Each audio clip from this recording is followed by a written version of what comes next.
Good evening, ladies and gentlemen. Um, I know it's uncommon, but I had to break away from the normal introduction of good morning, ladies and gentlemen, because I'm actually recording this pretty late at night. The Thunder Rockets game just ended, but oh boy, it was a good one. And tomorrow's my first day of school, so I won't have a chance to record during the day. So I got to get it done now. I really want to keep doing this YouTube thing through the school year because I'm just having a lot of fun doing it. I know these videos aren't very high quality, but I'm just enjoying making them, so I'm going to keep trying to do it. And this seems like the best time for me to do it, best time to squeeze it in. As you can see, I'm still decked out in my Bucks gear from the game earlier today. And that game was a bit of a disappointment, but um, we really missed Bledsoe. His perimeter defense on Dragic would have made a huge difference in that game. Goran finished with 27 points at 9 for 15 shooting, 2 for 5 from the arc, 7 for 7 from the free throw line. And if the Bucks are going to win this series, they really need him back because I don't believe that this is a series that they can win without him. I don't believe this is a team that they can beat without him. So hopefully, whatever the problem with his hamstring is, he gets over it as soon as possible and he's able to ready to rumble on Wednesday for game 2. Um, to start off the game, I really liked what I saw from the Bucks' second and third options with Bledsoe gone, which would be Chris Middleton, obviously, and also Brook Lopez. They both had really big starts to the game and were able to continue it throughout. They both scored in the 20s. Lopez finished with 24 points on 8 for 10 shooting from the field. Super efficient. 4 for 6 from 3, 4 for 4 from the line. Great game from Brook.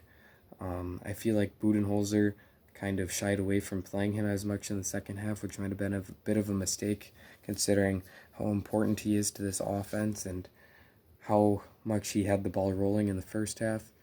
So, really big game from Brook, and Chris also had his best game of the playoffs so far. Obviously, he disappeared a little bit in the second half, but in the first half, he got us out to a big lead. We just couldn't hang on to it, which is usually a strength of this team because Giannis is just such a dangerous player playing with the lead. But yesterday, the Bucks just couldn't quite get it done. Or I guess tonight because I'm recording this right after the game. Chris finished with 28, 6 and 5, 12 for 24 from the field, 4 for 8 from 3. And he also had 4 turnovers, which was something that he kind of broke the habit of in games 3 and 4 of the Magic series. And he's reverting back to his ways of turning the ball over more often. And that's a weakness of Chris's that we've seen in the past. So hopefully he is able to clean that up and not turn the ball over too much. The Tyler Hero didn't have a great game, but he hit some big. Never mind. I'm not going to talk about Tyler Hero right now. I'm going to talk about Jimmy Butler because he just had an incredible game for the Heat. He's the reason why they won. Finished with 40 points, shot super efficient from the field. I have the numbers right here. He shot 13 for 20 from the field, 2 for 2 from the 3-point line, 12 for 13 from the free throw line. You can't ask for much more out of him. He was a great closer down the finish. He hit every single shot he took in the second half, it felt like, and he just really carried the Heat to this victory. He's a great player, and we know that, and the Bucks need to step up their defense on him. Pat Connaughton was on him for stretches. Middleton was on him for stretches. Wesley Matthews, I think, did the best job of anyone, so I like to have him on Jimmy as much as possible for the rest of the series going forward. It just felt like, I know that Bud really likes to play deep into his bench and keep his starters fresh for this fourth quarter, but our guys were in a really good rhythm in that first quarter, and we were scoring points in bunches, and they couldn't stop us, and then to have them sit down on the bench for extended periods of time just kind of shook them out of their rhythm, and they were never able to find it again the rest of the game. So yeah, Jimmy just had a huge game though. He's a great player. We know that, and the Bucks need to figure out a way to stop him. I don't know if that's trapping when he gets in those post matchups because he really likes that post fadeaway, and it's a really hard shot to guard because it just seems like he hits it every time. Kind of a Kawhi-esque move from him. Great player, great shot maker, and he proved it he was a magnificent closer against the Bucks, and we had no answer for him in the second half. Kendrick Nunn also bounced back by having a decent game. 6 points, 3 for 9 shooting isn't spectacular, but it just felt like he was really locked in. As the rest of this Heat team does, he cut really well. I mean, that's one thing that this Heat team just does well. You can tell that they're so well coached because they do the little things like cutting. They're really good at it. Jay Crowder, Andre Iguodala, Kendrick Nunn. Hero is a pretty good cutter. All of these guys are just so skilled in unusual skills. And it's impressive. It's why this team won. They just do the little things right, and it was a big reason why they were able to come away with the victory in this series. Kyle Korver had a pretty big game, 11 points, 4 for 9 shooting, 3 for 7 from the three-point line. We need him knocking down shots like that because he's really the one role player for the Bucks who can hit perimeter jumpers consistently outside of George Hill, and George Hill is being asked to play a different kind of role now that he's starting the game. So we need Korver to be knocking down those shots. He's a liability on defense, so if he's shooting the ball well, that's what we need from him. And he actually wasn't that bad on defense. He had a few really nice deflections and nice plays on defense down the stretch in the second half. But you could see the struggles with him. He had that really silly foul on Dragic at the end of the first half when the Heat were in the bonus that just gifted them 2 points. So it's plays like that Korver needs to clean up. But overall, I think he did a pretty good job. His defense is usually atrocious, and today it was a bit better than usual, which was good to see. And the Bucks veterans really made big plays in general. George Hill made some nice plays. Kyle Korver made some nice plays. Marvin Williams had that big and one for the Bucks in the fourth quarter. They just need it more consistently, and they need it more on the defensive end of the floor because Jimmy Butler and Goran Dragic combined for 67 points. They were just able to get whatever they wanted today. Finally, big reason why we lost is Giannis's free throw shooting, 4 for 12. That's despicable. We need better free throw shooting from him than that. Honestly, you send me out there, I can make 7 out of 12, 6 out of 12 for you. So that's definitely troubling to see him struggling like that because it's a mental thing for him. We saw it in the Raptors series last year where he just missed a couple and then he was done. He couldn't hit any of them. He was airballing them. So hopefully that doesn't happen again in this series, but the Bucks did lose to the Celtics in a game like this where they just didn't look like they really had it all put together last year in game 1 of the semifinals, and they won the next 4 games in that series, and I definitely think that that's possible in this series, but I think that the Heat are just a better team than that Celtics team was just because they gel better.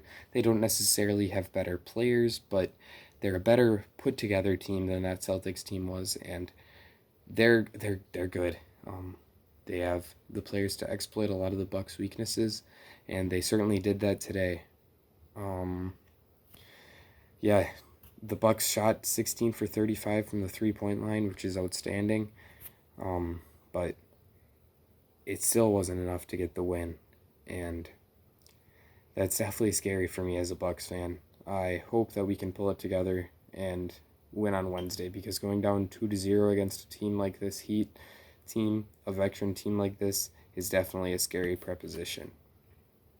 On to the second game of the day, which was just a wonderful game. Obviously, both teams had a bit of sloppy play. I think that the Thunder had 19 turnovers and the Rockets had 22, but just a great game. Watching Harden and CP3, the former teammates, go back and forth against each other down the stretch was just super entertaining, super fun. CP3, his impact on the game was just so big. Finished with 28 points, 10 for 20 shooting, 3 for 6 from the three-point line, 5 for 5 from the free throw line, and he was plus 20 in 40 minutes of play, and his team won by 4. So in those 8 minutes where he was off the court, they were minus 16. So he was really just the guy keeping them in the game. He's played so well throughout the game, and just so fun to watch this guy play, especially going against Harden because there's definitely a bit of a rivalry there. Harden had a pretty good game too, 32 points, 8 rebounds, 7 assists, 11 for 22 shooting, 3 for 11 from the 3, and 7 for 8 from the free throw line. But a bit of his success could be contributed to Lou Dort's absence and his foul trouble in the first half. I think he played the first 5 or 6 minutes of the first half, picked up 3 fouls, and didn't play the whole rest of the first half. I also do think that Schroeder did a great job on Harden in Dort's absence, but he was forced to guard Harden for the basically final 3 quarters of that first half, and that's a lot because James Harden is a guy that tires you out. He handles the ball so frequently every offensive possession. So they definitely need Lou Dort to stay out of foul trouble, and he did a much better job of not fouling in the second half. Yeah, the Rockets were just really careless with the ball. Westbrook in general had had 7 turnovers himself, and they just can't afford to have that from him.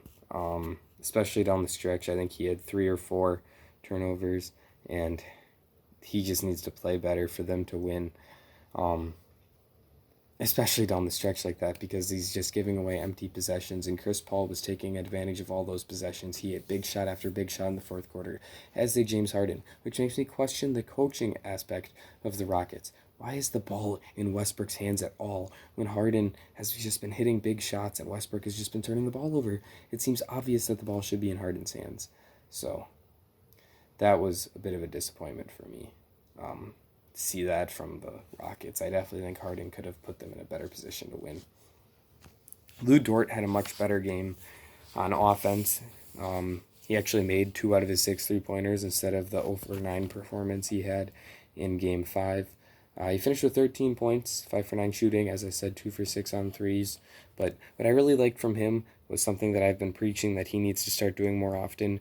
In both of the last 2 games, I talked about it. When he catches the ball and he's wide open, he needs to get to the rim, create that secondary penetration, and play make for other guys to get open shots. It worked. He got Gallo 2 open looks from 3. I'm not sure either of them went in. And he also got himself a layup right off the bat to start the first quarter. So that's definitely something I would look for him to continue to attack in the Game 7 of this series coming up on Wednesday. And I'm excited for that game.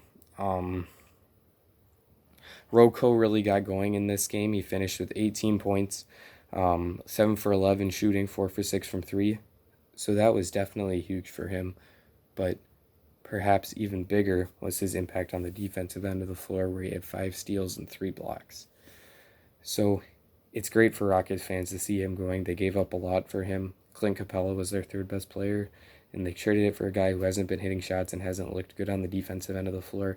So Rocket fans definitely need to see this as an encouraging game, especially because this guy will potentially be matched up on LeBron James and Anthony Davis in the next round. So that matchup definitely looks more reasonable with Rocco playing well.